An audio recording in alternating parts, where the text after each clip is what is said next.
ஒரு அரை கிரவுண்ட் நிலத்தை வாங்க முடியாத அளவிற்கு இன்னைக்கு பல்வேறு குடும்பங்கள் இருக்கு. ஆனா உலகத்துல 16% நிலத்தை ஒரே ஒரு குடும்பம் வைத்திருக்கு. அந்த குடும்பம் இங்கிலாந்தோட அரச குடும்பம். இவங்க தான் உலகிலேயே அதிகமான நிலங்களை, சொத்துக்களை வைத்திருப்பவர்களாம். இவர்களிடம் கிராமப்புற விவசாய நிலங்கள், காடுகள், நகர்ப்புறங்கள நிலம், வீடுகள், ஆடம்பரமான சந்தை வளாகங்கள், கடற்கரைகள், இப்படி பல இடங்களை இவங்க வைத்திருக்காங்க.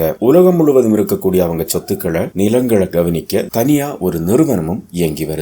பிரிட்டனோட மன்னர் 3ஆம் சார்லஸ், அவருடைய தாயார் 2ஆம் எலிசபெத் ராணி இறந்த பிறகு மன்னராக முடிசூட்டப்பட்ட இவர்தான் உலகின் அதிக நிலங்களுக்கு சொந்தக்காரராக இருக்கிறார். அவர் இந்த சொத்தின் உரிமையாளராக இருந்தாலும் அவர் இதனுடைய தனிப்பட்ட உரிமையாளர் அல்ல. அவர் மன்னராக இருக்கும் வரை இந்த சொத்து எல்லாமே அவரது சொத்தாக கருதப்படும். இளவரசர் சார்லஸ் உலகம் முழுவதும் 6.6 பில்லியன் ஏக்கர் நிலம் மற்றும் சொத்துக்களை வைத்திருப்பதாக சொல்லப்படுது. இந்த நிலங்கள் Great Britain, Australia, Ireland, Scotland, Wales, Canada, Australia மற்றும் பல நாடுகளில் காணப்படுது. பிரிட்டிஷ் அரச குடும்பம் 2,50,000 ஏக்கர் நிலத்தை நேரடியா கவனிக்கிறாங்க. 1,15,000 ஏக்கர் நிலம் விவசாயம் மற்றும் காடுகளா காணப்படுது. இந்த சொத்துக்களை கவனிக்கக்கூடிய கிரவுண்ட் எஸ்டேட் நிறுவனம் பல்வேறு ஷாப்பிங் சென்டர்களை நடத்துது. இன்னும் பல வர்த்தகங்களையும் இந்த நிறுவனம் இவங்களுக்காக தொடங்கி செயல்படுத்தி வருது. இவங்களுக்கு மத்திய லண்டன்ல உள்ள சொத்துக்கள் உட்பட 18,000 ஹெக்டேர் நிலத்தை உள்ளடக்கிய லான்காஸ்டர் என்ற தனியார் தோட்டத்திலிருந்தும்